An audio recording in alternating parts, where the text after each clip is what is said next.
હજી સુધી તમે ક્યારે કોથમીરમાં ખાંડ નાખી આટલી ટેસ્ટી રેસીપી નથી બનાવી? અલે યાર શું કરો છો, એકવાર બનાવી તો જુઓ અને ત્યારબાદ મને કહેજો કે કેવી લાગી. ચોક્કસ આંગળીઓ ચાટતા રહી જશો, કેમ કે મારા ઘરે આ રેસીપી ખાવા માટે હંમેશા પડાપડી જ થતી હોય છે. તો આ માટે સૌથી પહેલાં મેં 1 વાટકી જેટલી કોથમીર લીધી છે, પાણીની મદદથી સારી રીતે વોશ કરી લીધી છે.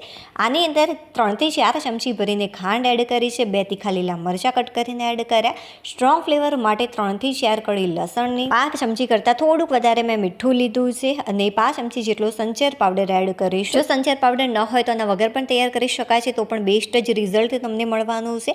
5 ચમચી જેટલો ચાટ મસાલો એડ કર્યો છે. જો એ પણ ન હોય તો જલજીરા પાવડર એડ કરી શકાય, એ પણ ન હોય તો આના વગર પણ તૈયાર કરી શકાય છે. એક મોટી ચમચી ભરીને પાણીપુરીનો મસાલો અને અડધા લીંબુનો રસ એડ કરીશું. 1 વાટકી ભરીને મેં પાણી એડ કર્યું છે. જે આ મિશ્રણ છે બસ આને સારી રીતે મિક્સર જારની અંદર લઈ અને ફાઇન તમારે ક્રશ કરી લેવાનું છે. હજુ પણ આપણે આની અંદર પાણી એડ કરીશું, બટ સૌથી પહેલાં આને સારી રીતે ક્રશ કરી લેજો. બહુ જ સરસ રીતે મેં આને ક્રશ કરી લીધું છે.